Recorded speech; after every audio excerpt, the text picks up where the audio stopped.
Ei, eu sou Ivana Moreira e esse é o Inspiradoras Cast, um papo com mulheres muito inspiradoras para mostrar, para provar que sempre é possível dar uma grande guinada na vida e construir uma história muito mais bacana. Esse trechinho que a gente acabou de ouvir é da música Mire as Estrelas, um sucesso aí da banda Rosa de Sharon.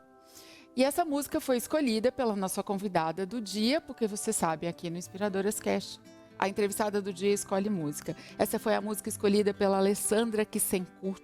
Eu sempre erro o nome dela, gente. Alessandra Kissencourt. Isso. Alessandra, que eu estou muito feliz de receber, já está aqui no estúdio. Querida, muito obrigado por aceitar o convite e estar com a gente aqui para esse papo. E a Alessandra, que hoje chega aqui, gente, ela é a presidente da Literary Books, que é simplesmente a maior editora de não ficção do país, número 1 em publicação de livros de não ficção. Mas isso mostra, claro, que ela é uma empresária de sucesso hoje, de muito sucesso, senão não chegaria a essa posição. Mas essa história não começou assim, né, Ale? Sim. Eu queria começar esse papo contando que essa menina chegou na editora muitos anos atrás, selecionada, contratada para trabalhar de atendente do telemarketing. Com certeza. Operadora de telemarketing. Queria que você contasse, Ale, sobre isso, assim, quem era a Alessandra que chegou na editora, começando a vida num cargo ali simples de entrada, no chão de fábrica, digamos assim, para trabalhar no telemarketing. A Alessandra, bom, em primeiro lugar, muito obrigada, né, por estar aqui no seu programa. Mas a Alessandra do passado é a mesma de hoje, uma pessoa sonhadora. Então, naquele momento, isso foi no ano de 2001, no ano de 2001. Naquele momento, eu só queria ter minha independência, eu queria trabalhar, queria ganhar o meu dinheiro. E aí eu fui em busca, né, de uma oportunidade de trabalho. E a primeira que me apareceu foi operadora de telemarketing para vender assinatura de revista. Cheguei lá, fui contratada, fiz um treinamento. Eu não sabia o que era DDD. Eu não sabia o que era um DDD. Na hora de ligar, não era um departamento muito automatizado, com aquelas coisas que tem hoje. Hoje em dia tem os escadores, né? As operações imensas. Era uma operação pequenininha. Eu perguntei para minha amiga do lado, a Adriana, Adri, o que é esse negócio aqui do lado do telefone? Ela riu, me ensinou o que era. E aí eu fui seguir o script do treinamento, só que eu não sei se foi sorte, ou não sei o que foi, o destino. A primeira pessoa que eu liguei comprou a assinatura da revista, a primeira, sim. Porque ele tinha recebido a revista em um evento, né? O Então, já nome dele estava. tinha sido captado num evento. Quando eu liguei, falei quem eu era, ele, nossa, eu Eu estava queria esperando vocês mesmo. ligarem, porque eu preciso muito assinar essa revista. Aí já começou com a autoestima lá em cima, né? A primeira já Uau! vem. Uau! Para uma pessoa que não sabia o que era Era o DDD, seu primeiro emprego? era o meu... Na verdade, eu cheguei a trabalhar numa farmácia, fiquei pouco tempo. Praticamente foi o meu primeiro emprego. E você não tava em formação em nada? Você tinha acabado o quê? Você Eu estava. tinha acabado o segundo grau, né? Não fui direto para a faculdade, como muitos amigos meus foram. A minha mãe ela tinha instrução para isso, mas eu não fui porque eu queria trabalhar. E aí eu fui procurar um emprego. Eu cheguei a fazer o ensino superior, os cursos, as graduações depois, Depois. quando eu Mas já era casada, né? Muita coisa da minha vida eu consegui assim de estudo quando eu já era casada, mas eu queria só trabalhar, queria só ganhar o meu dinheiro. E, gente, ela não ficou muito tempo nessa operação de telemarketing, e essa história depois ficou bem conhecida, porque aquilo ali logo você percebeu que dava para ir para outro lugar. Você foi promovida muito rápido. Na verdade, eu não fui promovida, né? Eu forcei uma promoção para ser recepcionista, porque eu queria ser recepcionista, eu achava chique, né? É como se fosse uma secretária. E aí eu estava lá esperando dar o meu horário de entrar na operação, eu entrava às 14 horas, no turno das 14 às 20, esperando sentadinha na recepção da empresa, e a recepcionista tinha ido embora. E havia um movimento muito grande de clientes entrando e saindo, o telefone tocando, e a gestora financeira, ela que estava indo atender porta, e ela sabia que eu queria ser recepcionista. E eu tinha ido pedir para o dono da empresa para eu ser recepcionista, e ele não deixou. Ele falou, Alê, não, você está vendendo bem, a empresa precisa de faturamento. Só que não era aquilo que eu queria ser recepcionista, eu queria ser secretária, né? Aquela coisa mais bonitinha, assim, no sentido de padrão, né? Tinha uma mesa que as Conforme. pessoas te viam. Isso. Né? Eu queria trabalhar o dia inteiro. No telemarketing eu trabalhava meio período. E eu queria ganhar o vale-refeição, porque só ganhava o vale, aquele de papelzinho na época, quem trabalhava o período inteiro. E aí eu fui pedir para ele não deixou, fiquei triste. Voltei para a operação, continuei trabalhando, só que nesse dia que eu estava sentadinha, a gestora brava, porque ela tinha que ficar toda hora atendendo porta, indo ver a questão do telefone. Aí ela olhou para minha cara assim, você não quer ser recepcionista? Bem brava, nunca me esqueço. Senta lá e vai ser recepcionista. E ela era uma pessoa, né, do nível tático. Ela tem autoridade, não era estratégico, mas era tático. Eu falei, ué, ela mandou eu ser recepcionista, eu sentei lá e fui ser recepcionista. No outro dia, o dono da empresa chegou e falou, Ale, o que você está fazendo aí? Eu falei, seu Maurício, eu sou recepcionista agora, né? Como assim? A Cássia falou que eu posso ser recepcionista. E aí ele foi se acostumando com a questão e eu fui ser E aí recepcionista. ele acabou concordando com a sua promoção. Sim, ele acabou concordando porque eu fui desenvolvendo outras funções, né? Fazendo um monte de coisa. Então, assim, eu era ajudante de todo mundo. E com isso eu fui aprendendo a fazer boleto para ajudar o menino do financeiro, a fazer a questão das revistas que a gente enviava. Eu fui ajudar o menino da logística. Comecei absorvendo um monte de coisa porque eu sempre quis ajudar todo mundo e foi onde eu fui aprendendo tudo e começando a entender como as coisas funcionam. E acho que agora eu preciso contar assim, essa história da menina que começou no telemarketing, que cavou uma promoção de recepcionista, eu fiquei sabendo. Quando eu conheci a Alessandra em um momento da vida, ela já era essa pessoa que dominava todos os negócios, todas as áreas de uma editora, porque ela já tinha um cargo estratégico ali na empresa. Queria que você falasse disso, assim, dessa evolução que você foi fazendo pelo caminho. Né, que não foi o caminho clássico das pessoas, eu vou me formar, depois procurar um emprego na minha área, mas que você foi aprendendo as coisas e depois foi fazendo as formações que você precisava. A minha jornada começa aí no mercado editorial, né? Aí ela tem uma pausa. Nesse momento, teve um momento de reformulação, ela teve uma pausa. A minha atividade ali se encerrou e aí eu tive a oportunidade de ajudar na fundação da empresa na qual hoje eu sou presidente. Eu sou uma das sócio-proprietárias e sou presidente. E naquele momento o meu papel era totalmente operacional, totalmente. Era dar olerite para os funcionários, cuidar da papelada, abrir a empresa, né? Então, naquele determinado momento eu achava que a minha função mais importante era chegar no horário para abrir a empresa para as pessoas poderem trabalhar. E meu papel era aquele, era o operacional. Eu participei da fundação, né, eu sou uma das fundadoras, mas aquele era o meu papel. E aí já posso contar o desdobramento? Como eu tenho o perfil generalista, né, e faz tudo e ajuda ali, e vamos lá, vamos aprender, vamos para o YouTube aprender as coisas. A empresa ela passou por uma fase de transição bem complicada e a gente precisava ter uma proposta comercial diferente e precisava captar clientes de uma maneira diferente porque não era fácil. Né? A empresa ela sobrevive do quê? De faturamento, de vendas. Eu não era do comercial. Só que nós precisávamos captar clientes. Eu comecei a ajudar a captar clientes. Na época era a Juliana que captava os clientes. Eu comecei a ir para o Google, fazer um papel aí de BDR, de SDR, captar clientes para as vendedoras para poder ajudar. Então, eu fazia a minha atividade burocrática e administrativa e comecei a fazer isso. Num determinado momento, só que assim, as coisas não escalavam. Né? Quando você está ali no ser humano, não escala.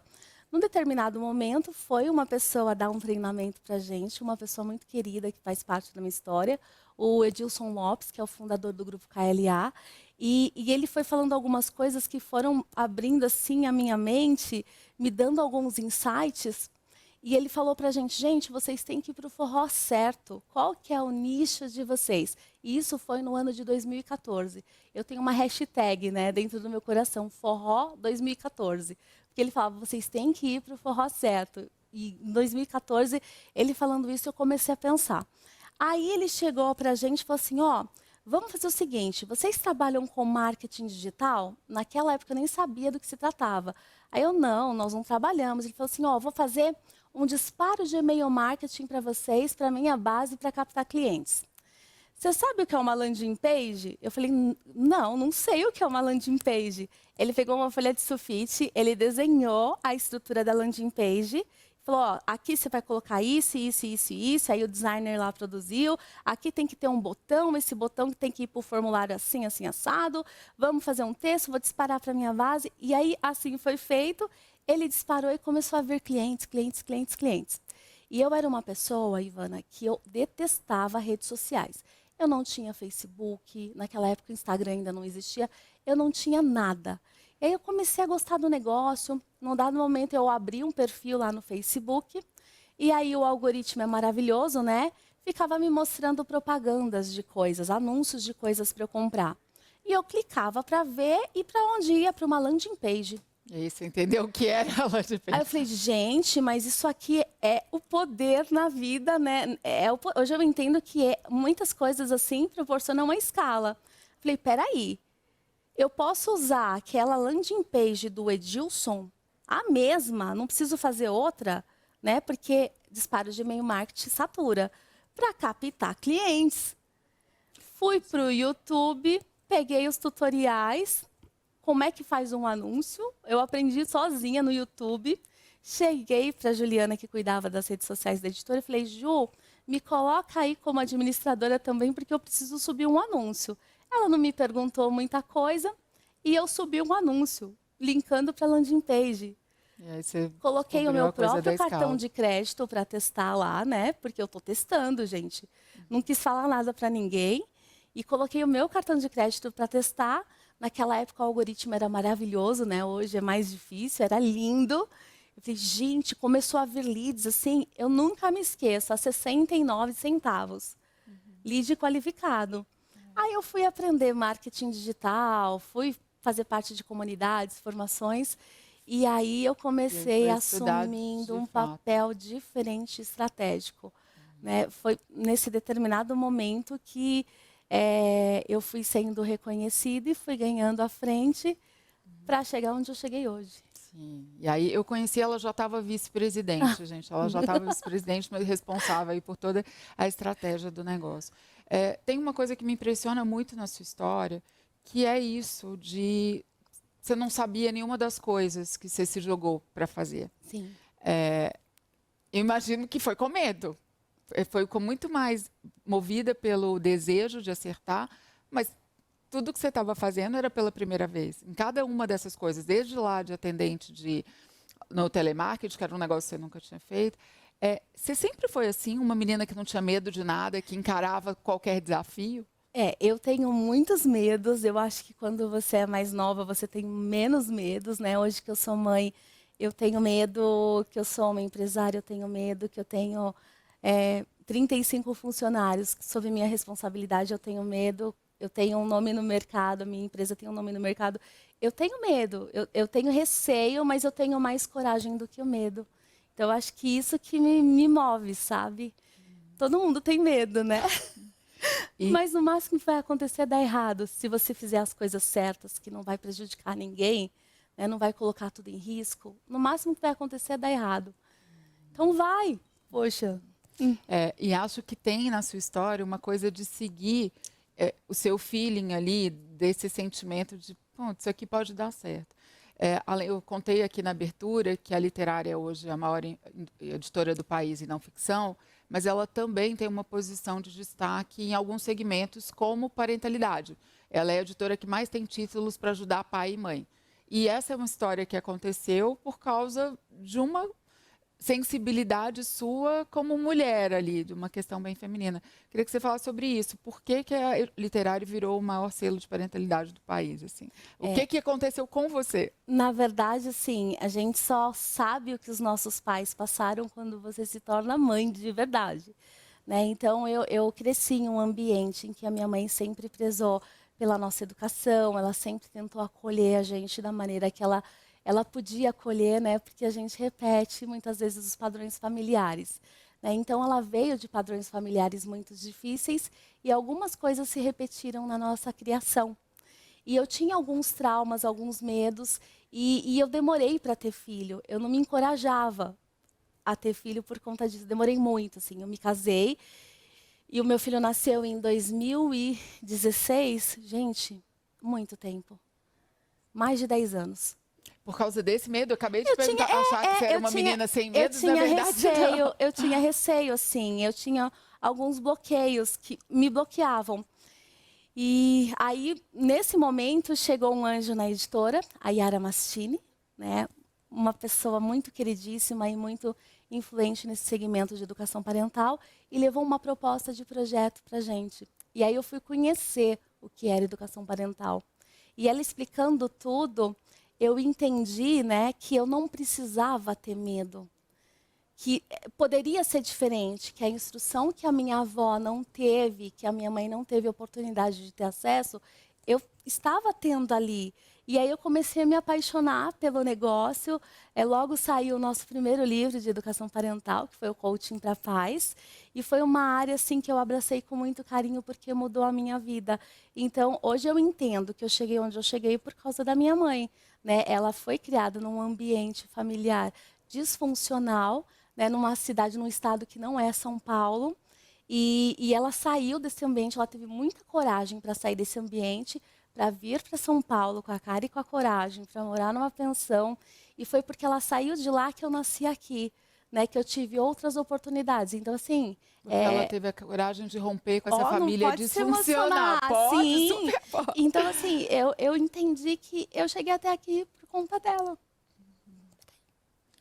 Dessa Olha, coragem que ela gente. teve. E que é muito E legal, isso né? Esse é reconhecimento. empoderador, assim, sabe? Porque a vida da gente muda, né? Peraí, gente. A vida da gente, ela muda muito, né? Quando a gente entende o que que aconteceu, né?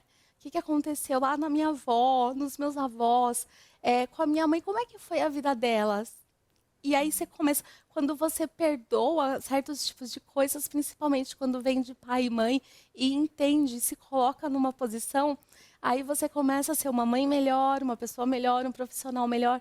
Então, assim, eu tive a oportunidade de ter acesso a isso, né? Eu sei que muitas pessoas não têm a oportunidade ainda, então é por isso que eu luto pelos livros, pela literatura de educação parental, para que mais e mais pessoas tenham acesso e para que elas tenham, sabe, essa libertação, essa prosperidade. Eu não digo prosperidade só Não, financeira, sabe? prosperidade Sim, em todos os sim. campos da Então, eu vida, vejo né? que eu cheguei até aqui porque a minha mãe tomou uma decisão lá no passado, quando eu nem era nascida. Você já imaginou? Sim. Né? Eu poderia ter nascido lá naquele ambiente disfuncional e não, gente. E aqui eu tive oportunidades que eu não teria, né? Hoje eu tenho pouco acesso aos meus primos que moram onde minha mãe nasceu, a família da minha mãe, e eu sei que eles seguiram um padrão, né, da criação que ela teve. Então ela veio, ela se formou, né, hoje Ela pode ela tem uma construir outra vida, carreira, né? construiu outra vida, e todo mundo erra, né? A vida é feita de erros e acertos, os pais erram, eu erro como mãe, e aí eu olho para o meu filho e eu falo, hoje eu entendo a minha mãe.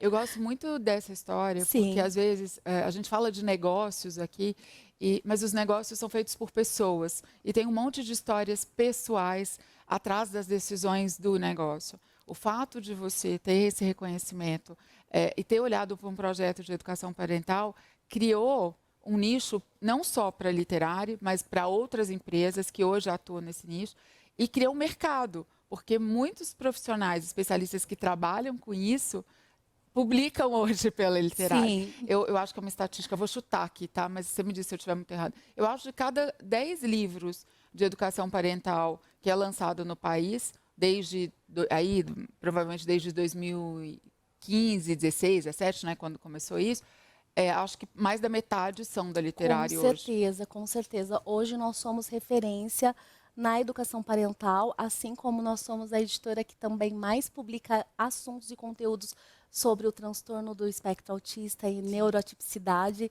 Então, nós estamos nos especializando em coisas que, em assuntos que ajudam pessoas. Então, isso é gratificante, né? Eu tenho também um nicho voltado para empreendedorismo, para mulheres, negócios. Tenho grandes autores, direito. Mas o nosso trabalho, o nosso propósito é ajudar pessoas. E é isso que é gostoso. Sim, acho que aconteceu um mercado a partir de um sentimento de uma mãe. Além de que aconteceu seu filho, né, Alessandra? Sim, sim, o Aconteceu Luca. essa coragem. E como foi? Como a maternidade aconteceu para você, assim? O que que ela trouxe? Essa maternidade que você fugiu dela há 10 anos. Fugir, o meu marido, o Robson, o meu marido, ele sempre quis ser pai, sempre, sempre, sempre, sempre.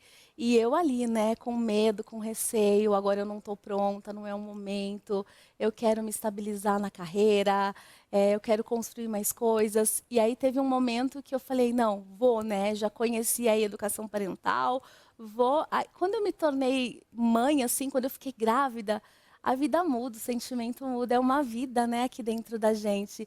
E o Luke é a paixão da minha vida, é o meu amor, é uma realização, assim. Eu acho que ele veio no momento certo, tudo tem um momento certo na vida Que da tinha, gente. né? E ele simboliza aí um monte de Sim. coisas que você colocou no mercado também. Você disse que a missão aí do seu negócio hoje é servir as pessoas, ajudar no desenvolvimento das pessoas. E a gente sabe que livro é um grande sonho, assim, né? Muitas pessoas sonham em publicar o livro. Um monte de gente chega perto de mim e me conta, porque todo jornalista, as pessoas acham que todo jornalista vai publicar um livro. E não é verdade, nem todos os jornalistas querem publicar livros. Mas então muita gente me procura e fala, porque eu já escrevi um livro, como que faz para publicar? Uma grande realização. Como é que é isso de ter um negócio que realiza os sonhos dos outros, que coloca tantas histórias para tocar os outros nesse formato? Eu acredito que essa nossa cultura acolhedora de se importar mais com o outro e menos com o produto fez com que a gente se tornasse referência no Brasil, né? Então, quando a Literary Books ela pega um autor, ela quer saber quem é você, do que você precisa, o que você quer. E as pessoas elas querem essa autoridade, elas querem esse reconhecimento, elas querem registrar o legado delas, só que muita gente acha que é difícil, que é impossível. Né? Tem pessoas que falam, imagina que eu nunca imaginei que eu estaria com o meu livro numa vitrine de aeroporto ou com o meu livro numa lista de mais vendidos do Brasil. E nesse momento a literária ela atua como facilitadora para pegar pessoas que têm muito conteúdo, que são protagonistas nas suas histórias, que têm cases, métodos, ferramentas que podem transformar e ajudar a vida de outras pessoas. E a gente ajuda essas pessoas que não teriam oportunidade em outras editoras a colocar o seu sonho no papel, a distribuir, a levar para o mundo, porque hoje, né, por meio do digital, a gente consegue também levar o livro para o exterior. Então, esse é o nosso papel e eu acho que é por isso que a Literary ela está no coração de muita gente, já é um nome lembrado, né? Olha, eu quero publicar o meu livro, eu vou para a Literary porque lá eu sei que eu vou ter assistência, vou ter suporte, vou ter marketing, e aí a gente acolhe a pessoa para mostrar para ela que não é difícil. Ó, vem aqui que a gente tem um método, vem aqui que a gente tem uma forma de você fazer de uma maneira mais fácil. E hoje, Ivana, o profissional, né, praticamente nós atuamos com profissionais, né, não são autores profissionais, profissionais assim, palestrantes, Uhum. médicos, empresários, advogados, eles não sabem como fazer o marketing. Então, para eles é muito difícil. Eu tenho casos de autores que chegaram para mim que não tinham rede social. Uhum. E aí a minha equipe ensinou para ele, olha, você tem Como que que abrir se um divulga? perfil, como você se posiciona, o Porque que é que você é, às posta. vezes o mais fácil é publicar o livro, mas Pois você é. fazer o seu livro chegar nos leitores que você gostaria que tivesse acesso àquele conteúdo que é o trabalho mais difícil, Aí né? é o desafio. E Uhum. aí é onde entra a mágica do nosso trabalho, do nosso De negócio. estar colocando aí as pessoas. Eu acho que o livro é um grande veículo para dar mensagens e contar histórias que vão transformar a vida das outras pessoas. A gente passou por aqui no Inspiradoras um monte de mulheres que acabaram, contaram aqui as suas histórias, mas transformaram a história em livros, também registraram e elas mostraram os livros aqui. Mas todo mundo que não conhece o mercado sempre fala, mas livro, papel, ninguém lê mais. Os índices de leitura no Brasil são muito baixos. E aí você fica com essa cara toda feliz que você é presidente de uma editora. Afinal de contas, livro vende? Tem mercado para livro? Qual que é a Tem, sua leitura sobre tem. isso O hoje? mercado, ele é um mercado muito desafiador, mas tem muito mercado, principalmente para gente que atua com nichos e sabe explorar essa questão de nichos, tem muito mercado ainda. Desafios tem de monte, mas tem mercado e a gente se especializou nisso, né? Hoje o digital ele representa ainda uma fatia muito pequena, então todo mundo acha que o